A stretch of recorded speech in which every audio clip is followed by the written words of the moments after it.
Hey everybody, welcome back to the Weekly Rewind. This is our second episode, hopefully with some technology improvements over last time. We had a little bit of flubs there, but we're going to hope that it does really well. So hi, if you don't know me, I'm Kira.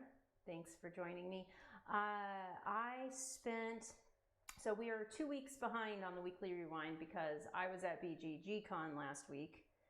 And I couldn't stream from there. The hotel had just awful internet to begin with, so even considering doing it from there was difficult, but also my travel landed around the same time, just around, and so even with some delays, I still would have not been able to do it very well. So we're gonna kind of hit 2 weeks of content here, and hi everybody joining. Hi Jeremy, thanks for being in the stream chat, and all right, well, we'll just jump in. So I was at BGG Con. For those of you who don't know or haven't heard me say it on the show before, I work with a number of different publishers, and so I was at BGG Con for work purposes, not MvM purposes, but, turn it up still. So I'm being asked to turn up my mic volume, so if you guys give me just a second, I'm gonna work on that real quick. I thought I had this fixed before we started. Let me know if that's better, Brad. I'm gonna give it just a second and make sure my audio is good for everybody. There's a couple other things I can do. I had it turned down just a smidge, thanks Brad, over last time because there was a little bit of an echo. This is a brand new room for me. My daughter moved out and I remodeled the room, and so it's very hollow in here because I haven't finished decorating it yet. Luckily you only get to see a small portion, so you don't know that. All right, thanks guys, I'm glad it sounds okay. So cool. So I was at BGG Con for someone I work with, which was Indie Game Studios, which is Indie Boards and Cards and Stronghold Games. So I had a lot of fun hanging out at their booth over the course of the week and getting to talk to a lot of different folks about the games that they're playing, of course playing games after hours, as well as meeting some of our viewers, which was really cool. I was really excited.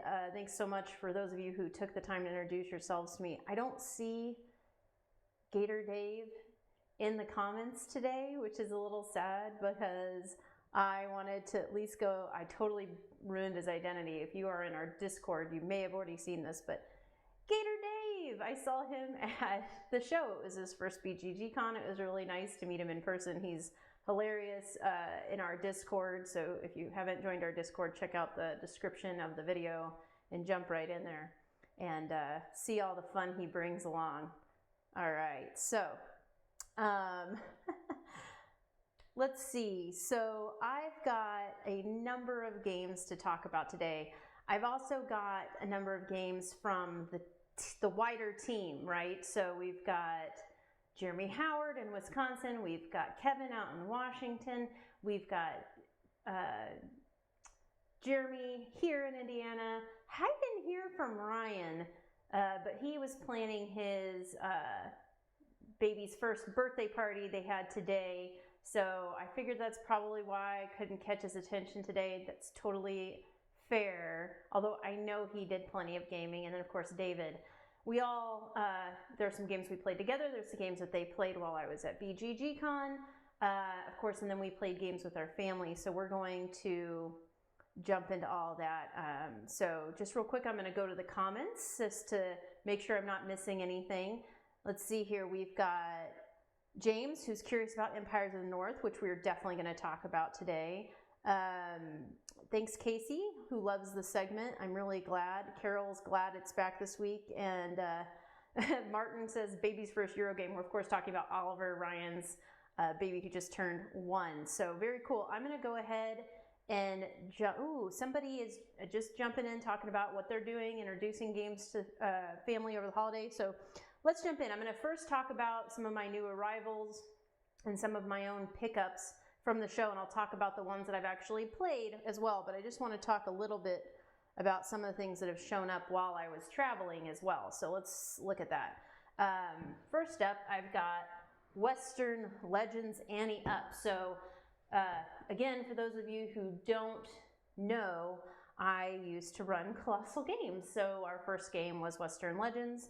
I really enjoyed working on that project. It was a big project. So I say enjoyed as an overall. Of course, there's always things about any big project that are frustrating, but it was really great to see it all come together and get to play it with people. So when I saw that they launched at the beginning of this year an expansion, I knew this was something we had talked about, and I was really excited. So of course, I've already put it together. I haven't had a chance to play it yet, but what you get is this new little board that'll go against the other board that you get in the base game, and it's going to add this train track and some cool poker stuff. I gotta be honest with you, I don't even really know all that it adds. One of the best things is better player aids. So we didn't have the greatest player aids in the original. They were a little flimsy. So these new player aids with all the wonderful stuff on them, all these lovely new tokens, and of course, a little train miniature, which is super cool. There's a new general store edition in here as well to hold all the new cards. I will talk more about this once I actually get around to playing it, but I wanted to at least show it off because new pickup. So real quick, we'll go over to the comments again and see if there's anything. Let's see. Oh yeah, second camera working today. Great. Oh, Brad, you've got to play Western Legends. It's a nice little sandbox. It's got a little bit of everything in it. So, all right, I'm going away from the comments. So guys, just bear with me as I turn away from that. Another thing that showed up while I was gone is my Wingspan expansion, which this is not that box. I have that box on my shelf, just in case you haven't seen it, didn't notice it. That's the expansion box, which is just holding all the stuff I'm not using, if I'm being honest, because I wanted to put everything in the box. So I'm gonna actually open this up and I'll talk about some of the new stuff in the Wingspan. I have played it, and it really just adds a lot of fun new stuff. So you've got another rule book, you've got, now see, I've taken some things out of my box in order to get everything to fit. I'm not even sad about it because I wanted to use both of the trays. I don't really use the dice tower that much because, I don't know, I just don't. I don't like it for whatever reason, even though it's cute. I have custom meeples, and then one of the cool things that came in the new one are these purple eggs came with it, and this new purple tray, right? So the new purple tray is just like the old tray. I use it to store all my extra bits. Plus we got some new goals in there, some new different private goal cards, and the goals for the bigger goal track. And then of course we've got new birds, which all my new birds are in here. I have upside down so that I can tell them apart because I haven't mixed them in yet so I could talk about them. So I played somebody else's copy, which is why this is okay. So you've got some new no color, you've got some new pink, but then you've got these new teal and brown, some new brown birds as well. But these new teal birds add a whole new type to the game. So they are going to be typically round, they're all actually round end abilities when you place those birds. So got a lot, I mean, look at all these new birds for this European expansion. So I'm really excited to play it again because there's no way in heck I touched them all yet in the one play I had of it with the new one. So that is a little peek at the new Wingspan stuff, which, I mean, you just never go wrong with Wingspan. It's definitely one of my top games of the year. I love it so much, so having more content for it just makes me super happy. And this has a handy dandy little how to put it all back in the box thing on the side of the box, but because I have my own build here, it's not doing it that way. So that's Wingspan. All right, let's look at the comments again. Brad, good. I'm glad to see you're going to check it out, Western Legends soon. Yep, James copied me. Well, didn't copy me, did the same thing I did.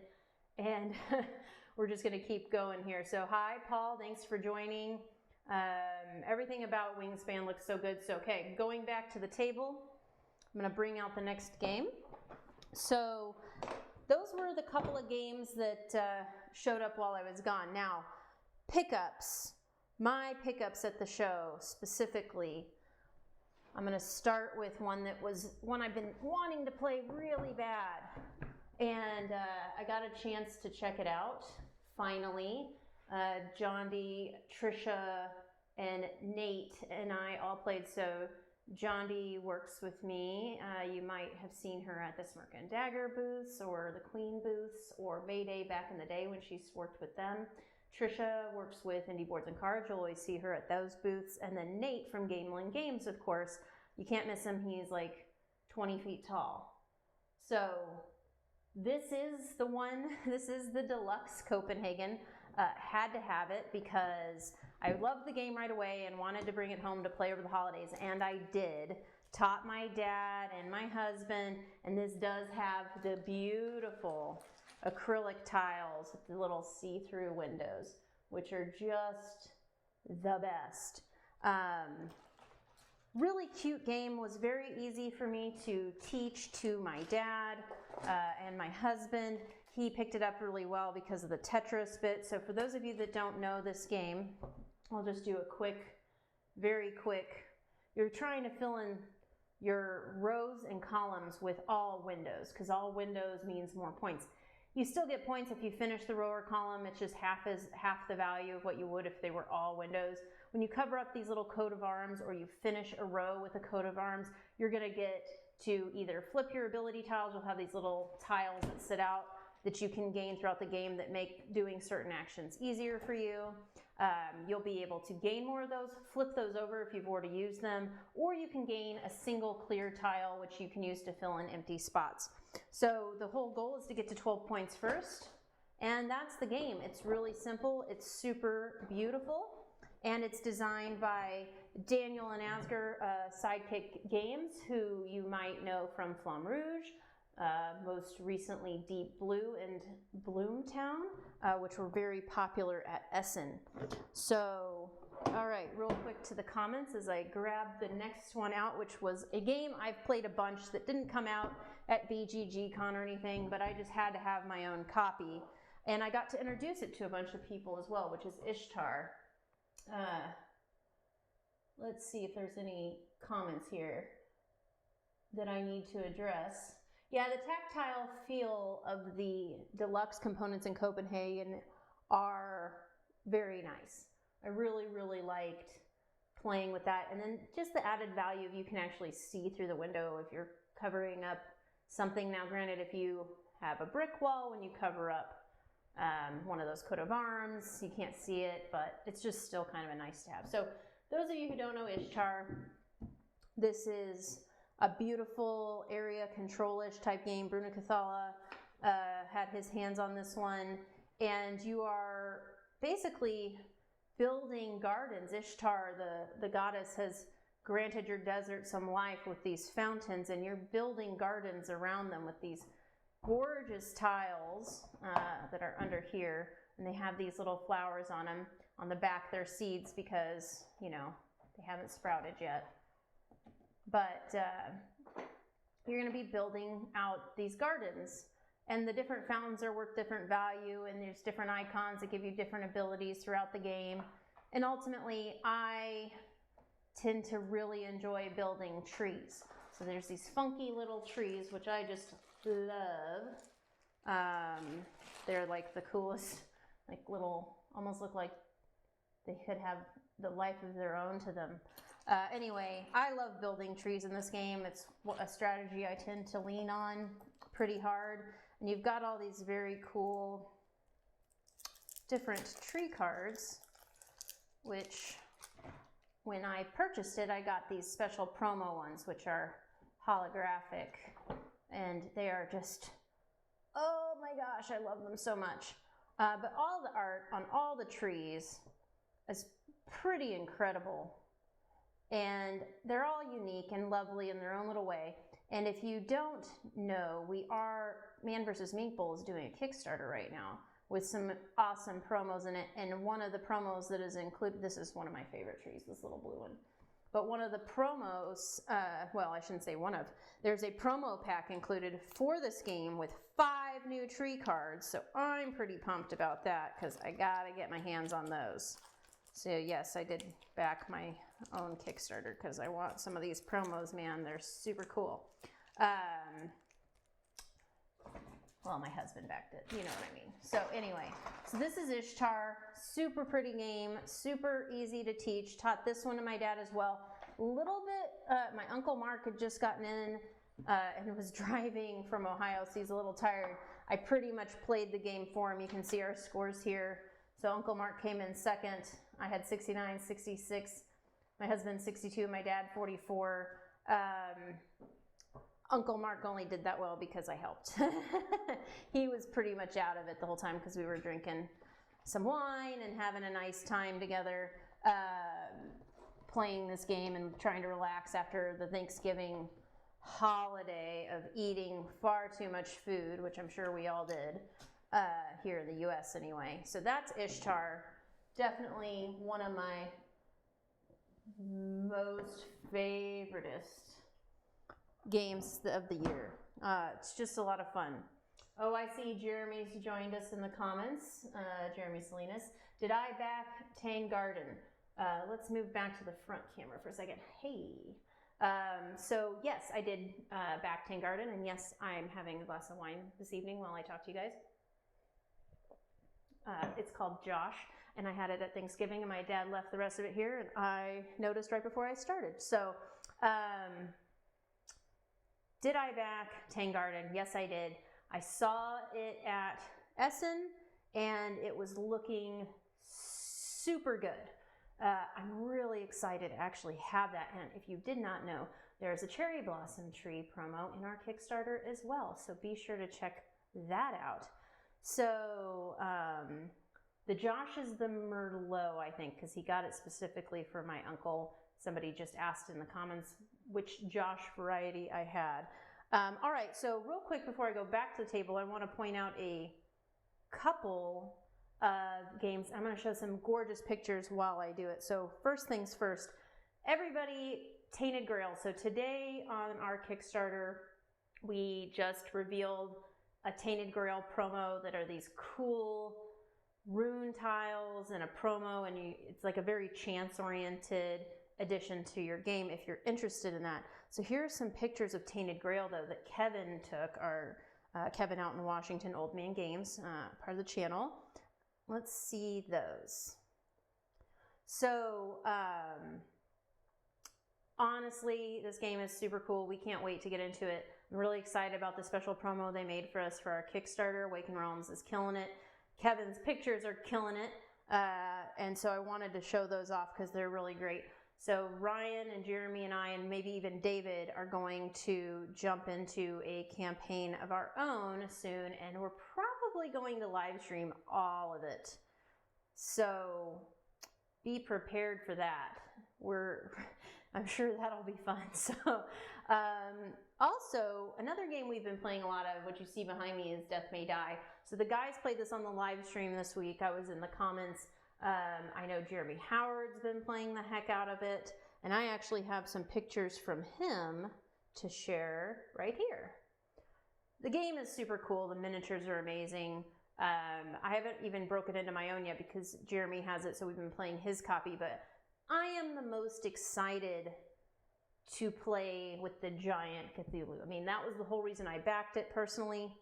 So I just want to play it with the big giant Cthulhu. So that's on my deck of things to do. So that is a little look at some more pictures of Death May Die, Cthulhu Death May Die from Come On Games. All right, so let's go back to the table, and I'll come back and do some more pictures here in just a second. Let me go to the close-up. I'm really glad it is working today. Hi, I'm here. So another fun pickup that is great for holidays, and I haven't played my copy yet, is Letter Jam. Letter Jam's super cute, and there's a lot of, one of the things that's really fun about Letter Jam is they've hidden a lot of things. So there's a little message on the strawberry for those of you who have it and haven't read it yet. You should definitely have to check that out and see it for yourself. And there's even more hidden inside the box. But you're basically, in this game, and I'm sorry mine's not put together yet, but you're trying to build words and without knowing what letters you have in front of you, but everybody's going to help you in their different ways. So when they think they know, they're going to put numbers in front of each of the letters, and you're trying to guess. So this is clearly water, right? Maybe it's something else. But fun little party game. We played this a while back on our Gen Con live stream, I think. Definitely want to check that out from Check Games Edition. So I'm going to bounce around a little bit. I'm going to talk a little bit about other games I played over the holiday. This is definitely a game I feel like everybody overlooks this little game. I like dexterity games, so let me just say that up front. I've played this game a bazillion times. We did it on a live stream a while back, and I don't know why. Maybe because it looks a little bit for kids, maybe? I don't know. That picture's scary to me. Doctor, and the surgeon's freaking out. That's never a good sign. But anyway, this game is a little dexterity game. My husband and I both really like dexterity games, and you are basically, it's kind of like Operation. So you've got this little operating table, which holds all the cards, which is cool. You're going to have some set out to the side. You're going to screw up the cards and stick the patient on the table. And then you put cubes on top, stacked up to the quantity that you need in order to achieve the different goals that are here. And then you're just going to be pulling out the parts without trying not to knock over the cubes. So this game is like $20 and super fun. And the goal is to, obviously, none of these have lungs, so I would have just lost my round and had to add this to the pile and hand off to the next player. As you can see, the game is very simple. It's definitely difficult. There's two size cubes in there. There's wooden cubes that are kind of like practice cubes because you're still an intern. And then there's plastic tiny cubes, which are when you're expert level. If you ever choose to want to actually move up to expert level, you don't have to. You can play however you want. It's your game. I played with the little cubes while my husband played with the big cubes because he hadn't played before. And then he leveled up and started playing with those as well. So highly recommend this from Indie Boards and Cards. I know they've got it on Amazon. You can get it at a show. It's like $20. Great little game. Highly recommend it. Love it. So then Clip Cut Parts is another great family. I wouldn't even say it has to be a family game. They've got a cool solo mode in this. It's actually in our solo mode bundle on our Kickstarter right now, and I almost dipped my table over. Oops. So it's Clip Cut Parts. It's like a cut and write, or a flip and cut. That's right. So you've got these little part cards that you're going to have in front of you, and you have a little pad, one of these little sheets of paper, and you have to cut. If it comes with scissors, you have to cut things based on one, rolling this die, and the die is going to tell you have to cut 4 one-time cuts. So 1, 2, 3, 4. They can't all go in a row. So they have to be 4 different cuts. Now you could cut around something, but when you cut something off of one of these pads, it falls off and it becomes like a little scrap piece of paper. So you want to only have things come off that you're trying to put on your little board, and there's some little goals. This has to be water. This one has to be forest, and they have ones that have to be for pets and things like that. Anyway, it's really cute, fun for any age, in my opinion. Obviously, kids that can cut or play with scissors, you want to make sure that they're allowed before you give it to them, even though they are the roundy ones. And, some concept of understanding those cuts. So you don't want to go too young, but I think, like when we played this with one of my nieces, and we just helped her along. So she was just participating in her own. She had her own, and she had fun. And then we played the actual game as the adults, and we really like it. It's a really fun game to play. I take it with me to just about anything, because I know I can at least keep the kids occupied, and personally I just really enjoy it. Like I said, good solo mode in here. So I call it a flip and cut. All right. It's definitely tests your couponing skills a little bit. All right, so next up, I want to talk about, you guys have seen us play this on our live stream for Essen, if you watched that at all. Yukon Airways, oh, such a beautiful game. As far as I know, it's not coming to the US. The only way to have gotten this at BGG Con was to use the Cardboard Caravan service from Fun Again Games, which is like a concierge service that airlifts all these games from Essen to BGG Con. So if you missed out or you weren't able to get them, you could have pre-ordered them and had them waiting for you at BGG Con or shipped to you, or maybe you just are now finding out about it and you can go check it out. So it's funagaingames.com, and they did this in conjunction with BGG, and they made sure everybody had access to a lot of really great Essen games, like Flick of Faith was one of them, which you can't get here yet, and this is another one you can't get here yet. And this game is so cool. I really wanted to have this to play with my dad. My uncle was really tired, so we didn't get around to playing it, so we're going to play it later. But I just love it. You've got these little dials, which are ticking up.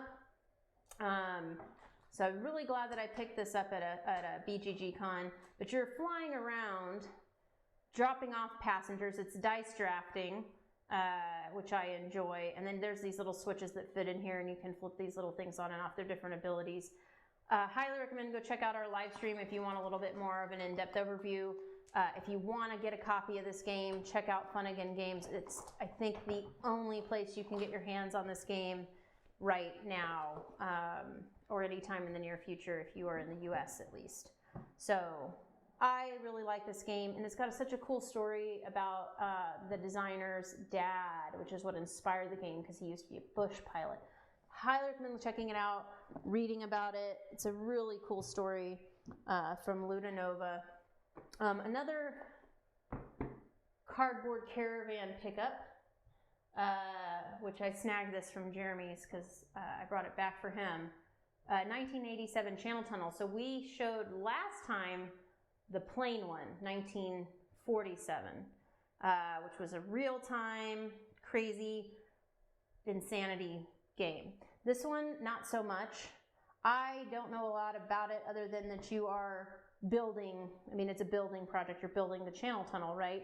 So heard a lot of good things about this, and hopefully we'll be getting to play it soon. It's 2-player, and this again was one I was able to pick up here at BGG Con because of the Cardboard Caravan Concierge service, which was a really convenient, nice to have. Because I kind of regretted that we didn't get it when we were there. All right, so I'm going to go back to checking on comments. Oh, yeah, so Jeremy's jumped in the comments. The Channel Tunnel game is worker placement with some unique twists. I snuck out with it. I went over there earlier to get a cord for the live stream, and I grabbed, you wait till you see, I got another one of your games too, Jeremy. So I took it. All right, so let's look at some more amazing pictures from our team and talk about some of the games that they played. I specifically want to talk about Fast Laws. So this is one from Stronghold Games that came out at Essen. It's coming out early next year in the US from Stronghold. This is Friedman Freeze, of course, which is why we have all these lovely little Fs in the game. And it's been super fun to watch people play it. I have not had a chance to play it yet, so I'm definitely looking forward to getting this to the table. Jeremy played it and said it's just super cute. And so I'm looking forward to checking that out some more. All right, so another game that I'm jealous that he is playing right now is Newdale, Expedition to Newdale. So we played this at Essen. I got to play it once when we got back. It's got some campaigny elements to it. So he and his wife have been playing, and they've been playing through it. I think they're on like the 3rd or 4th chapter. Super cool game. And Jeremy got his copy signed by one of his favorite artists, which is super cool, who did the art for the game. All right, so I'm going to go back and talk about some other cool games that are out. So David took Team 3 with him from the studio to play with family over the holiday, and I've been really curious about this game. It looks like a lot of fun. He said it's a crazy experience that can be frustrating, but it is also a lot of fun. My understanding is like one person has to cover their eyes, the other person can't listen, the other person can't talk, kind of a thing. Hence the little monkeys you see. But very, very cute looking game, and you're trying to construct, obviously, the goal of the card. So, neat looking game. Some other games David told me about he played, but I did not get pictures for, were Doomed from Breaking Games. We are actually going to have a promo in our Kickstarter for that, so definitely check it out. Azul Summer Pavilion, Trails of Tucana, which we played. It's kind of a cool little family holiday flip and write experience. It's been a while since I played it, but he had it for the holiday, which is great. He also said, check out What's My Word. It's awesome 2-player word game. And let's see, I think I have a few more pictures from David just to show some of those games off. There they are. And let's see what we've got happening in the comments. Oh, he obviously also played Horrified, since that's in the set here. Let's see. All right, so let's go back to the table. What are we going to talk about next? So I was given this game by the guys at Doomsday Robots to check out. I haven't gotten a chance to play it yet, but they gave me a nice little overview. What I thought was really neat about this game, you're building a zoo, and they have these different tiles, obviously, and the different animal meeples. But what I thought was really cool from the explanation is that you have different levels that you can play depending on, so there's these planning cards and city objective cards, and it's different levels you can play based on the age group that you're playing with. So the game scales based on how difficult you want it to be. So if you're playing with younger kids or new gamers, you might want to start off at the lower level and you can scale up. So I'm looking forward to getting this one to the table, but this was I guess you can call it a BGG Con handoff, let alone instead of like a pickup, but I'm really excited to check it out. All right, so next up, I'm going to talk about this Essen game I really, really, really wanted to play at Essen, and unfortunately, it was just so busy. I couldn't get in to play it at all. It's just like the most busy booth ever, and so I'm like, oh, this is going to be like their next whatever. So we've got Quacks from them, we've got Dieter Vernon from Schmidt Spiel, and now we've got, I'm going to butcher this, I know it, Die Inseln im Nebel. So I was able to borrow this from somebody who is looking at it. I don't know who the US publisher is going to be yet. I have a notion, but I don't think anything's official, so I won't say. But luckily, I got some English translated rules because of it, and I just love this game. So I'm really happy I got to play it, and I'll show you here really quick. So you've got this lovely little space that you're hovering over in your hot air balloon, all right? And you've got this little wind dial. Oops, I'm gonna keep doing that. I should have put 2 tables underneath my table. Anyway, you've got your little wind dial, you've got these little clouds that are out that are where you're gonna draft the different tiles from, and you've got an energy dial, and you've got some super neat looking dice, which I seem to have thrown in here haphazardly. You're gonna roll these dice, okay, and they're gonna have different things that happen on them. You're gonna change your direction, you're gonna get some sort of an ability or extra energy, blah, blah, blah. You're gonna have tiles that you're going to draft, and obviously as more come out or people don't take them off of those, they'll continue to stack, so eventually some might have 2 or 3 on them. And you are limited on how many you can have on your player board, but when you find yourself in a location, you can drop as many of them as you have if you want. But there are some goals you're trying to achieve here. So you want, if you're connecting the same kind of land to itself, that's a good thing because you're going to get more points for that. If you get enough that you have 5 land tiles, not including the ones already on the board, that's more points. Obviously you want to cover volcanoes, those are bad. Energy is good, so you're going to get more energy if you cover one of these. Building additional cities, give you points for however many different land types are around them. And ultimately, it's a little bit of a race to whoever's going to build and connect each 5 of these different types of land to the center city here. And so obviously it's hard to move against the wind. You have to spend more energy, blah, blah. You know how it goes. But you're basically tile laying and looking for the best opportunities. Now, what's cool is, so I was on the wrong side. This is the basic side. And the other side is a little tougher. As you can see, there's less land to connect to, more obstacles, less benefit, and so on. And then there's even another module, which I do not know how to play yet. But if you get blown off the side, it's like a little marketplace is how I understand it. So this is Die Inseln im Nebel, or Islands in the Mist, if we want to speak English, which is probably preferred here. That is a game I was really excited to finally get to play. I haven't had a chance to show it to the guys yet, other than just almost exactly like what I'm doing for you here now.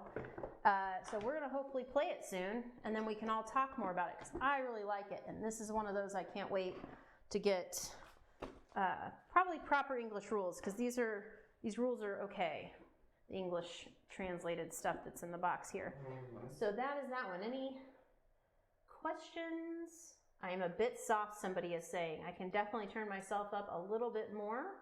I'll do that. Thank you for the note. All right, let's see here. All right. Next up, I'm going to talk about the other game I stole from Jeremy's when he wasn't looking, Kahlé. All right. So this is a remake brought to us by Space Cowboys. Jeremy, correct me if I'm wrong, please. It's like a, what do you call it? A worker placement game? My brain is fried. So you've got this board. Ooh. You've got this giant board.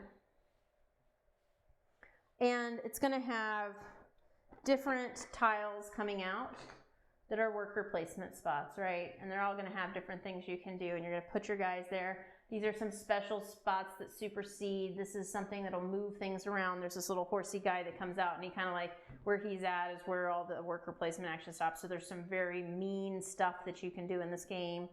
Up here, whatever tiles are left over or additional things you can gain. And if you turn in these resources, you get points.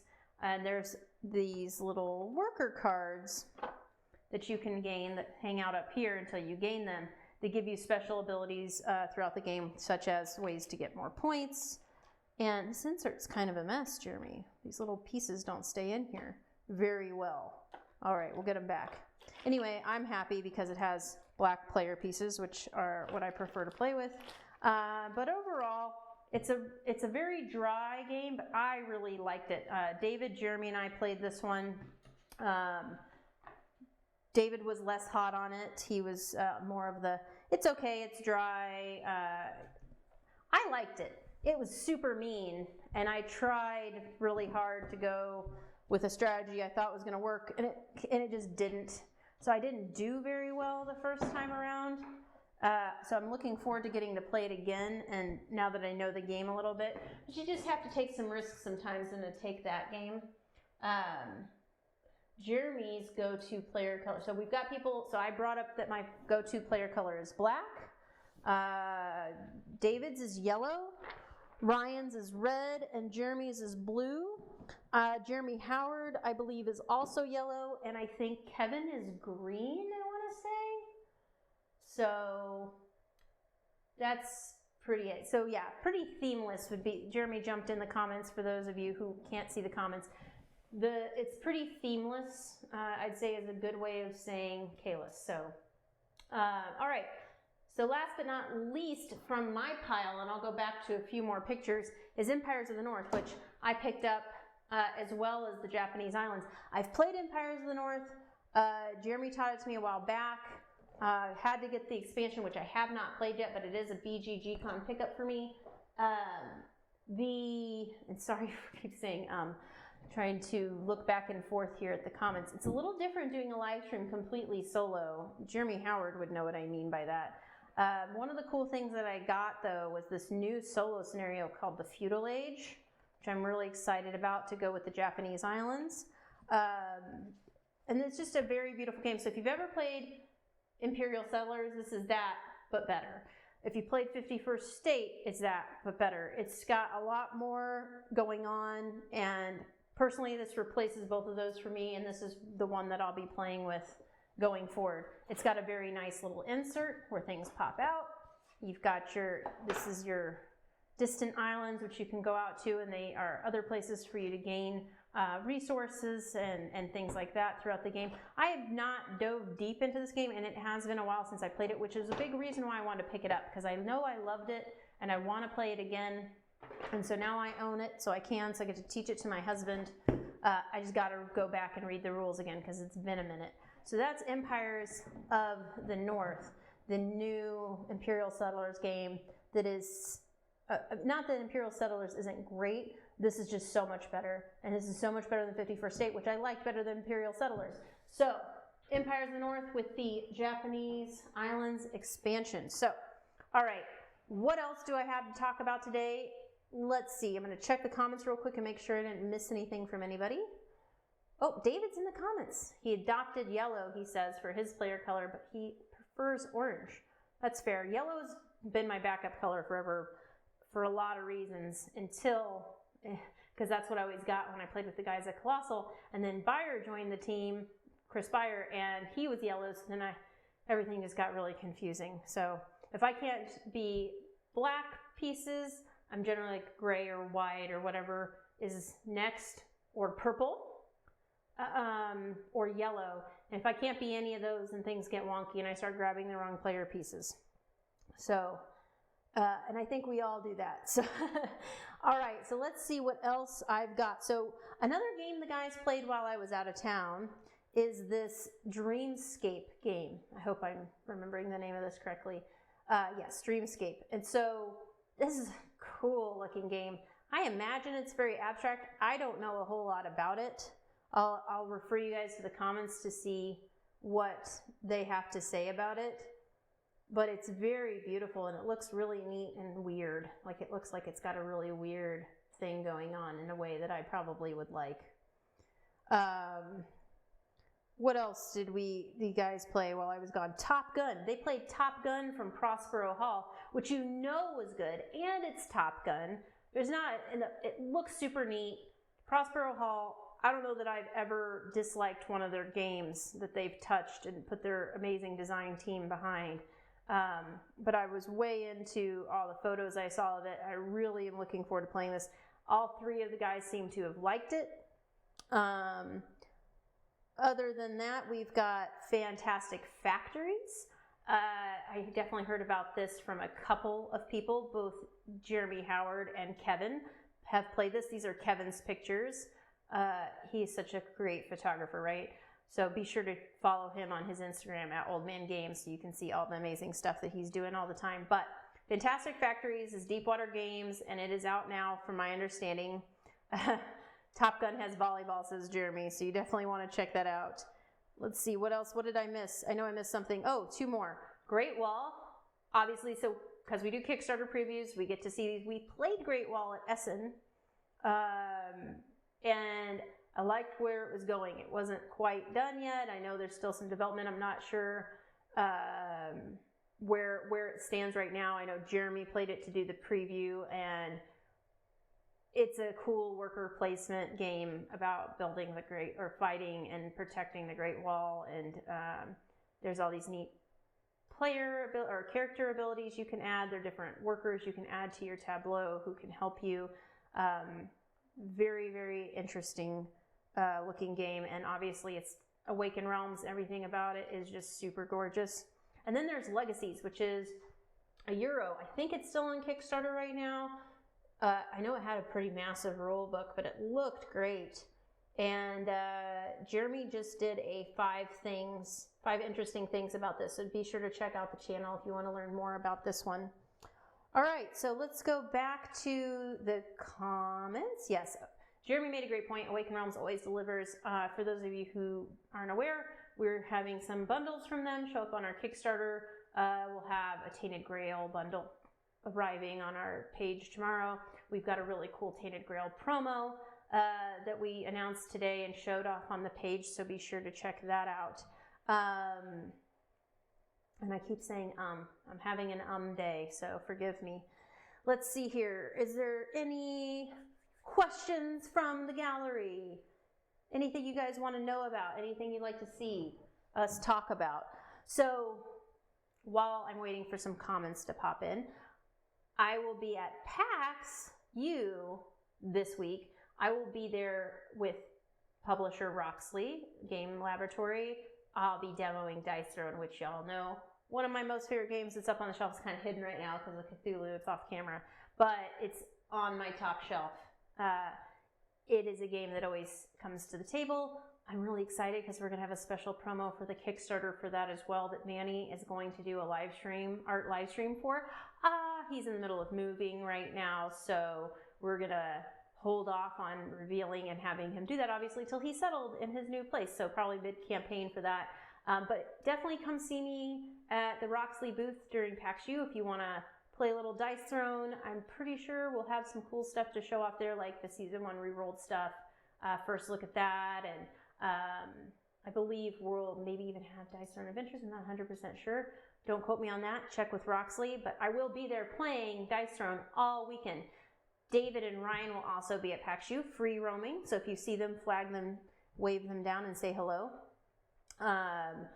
And that also means I'm not 100% sure I'll do a weekly rewind next week. We might do another 2-week episode the following Sunday, just because I'm not sure what my connection will be like while I'm at PAX. Now, I will not be coming back till Monday, so I should be calm enough to do the stream on Sunday night because I don't have to worry about travel. It's all going to be dependent on my access, and obviously it won't be in a studio, so we'll see. If it seems like it'll be a good deal, I'll do it from Philadelphia.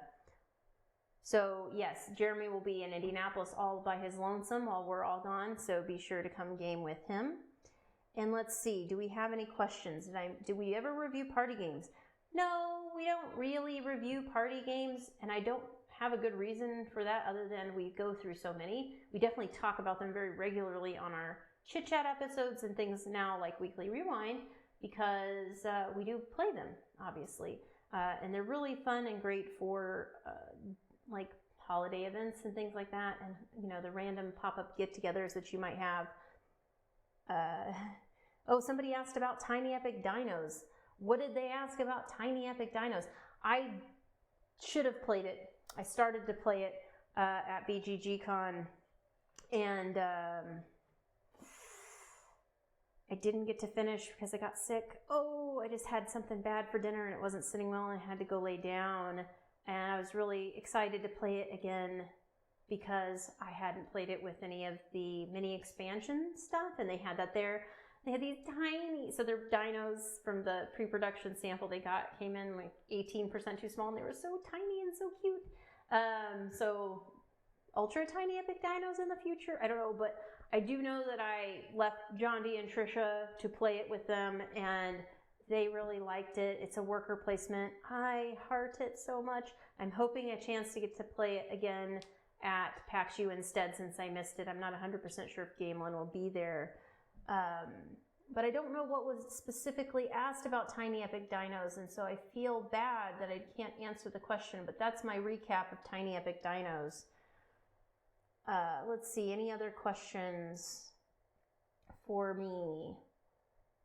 I know that the guys are in the comments helping you guys out a lot, and I've got to scroll fast to see. Oh, there will be a Wednesday live stream this week to be determined. We are open to your suggestions, but there will be one at the normal scheduled time, so be sure to tune in. Of course, there is also every Sunday. If you missed it earlier today, you can catch next Sunday's Solo Sunday with Jeremy Howard on Facebook. We upload those, well, I always uploaded one the Monday after Sunday. It's from old ones that he's done. We're getting caught up, so you'll be seeing those on the channel regularly. Monday Night Magic with, it's just another Magic Monday actually, with Ryan, of course. So be sure to tune into all of our fun new live programming. And like I said, we'll be definitely looking at getting Tainted Grail live stream going here before too long. And I think we're also maybe going to do Low Memory from Board and Dice, which is an Escape Tales game. So a couple of spoiler-ish type of live streams. If you want to see that kind of thing, we'll definitely be looking at how to do that. Let's see if there's any other questions. Am I missing anything? Oh, it's not the Tiny Epic Dinos that made me sick. I was sick because I missed the Tiny Epic Dinos. I was so sad. Anywho, definitely want to make sure I give one more shout out to a couple of things. So pleased to be able to pick up some of these games from the amazing publishers at BGG Con. To the folks that run BGG Con, it was a great show. New location this year with their new branding everywhere was super cool. And to all of the people that stopped me to say hi and that you watch the channel and you like what we're doing, thank you so much. It's great to hear from you guys. If you see us at PAX U, please stop us. Fun Again Games with their Concierge service, the Cardboard Caravan. If there were games from Essen that you couldn't get your hands on or may not be coming to the States at all, highly recommend you go to their website and see if you can get it there. Games like Yukon Airways and the 1987 Channel Tunnel and 1947 game that we talked about last week. And of course, Yukon Airways. And then I know I'm forgetting something. Oh, our Kickstarter. So be sure to check out our Kickstarter. It's Man vs. Meeple Season 3. We've got a lot of amazing promos. You can get the all-in promo bundle. We've got some of the promos are available in the Pick 3, and then we're going to have new bundles we're unveiling all the time, as well as new promos. So be sure to check that out. It's going on through almost the end of December, and we'll have some new stuff for you guys every couple of days, so be sure to check it out. All right, anything else that I need to answer here? I think that's it, guys. I'm going to go ahead and sign off, and if I missed any of your questions, I'll do my best to answer them at a later time.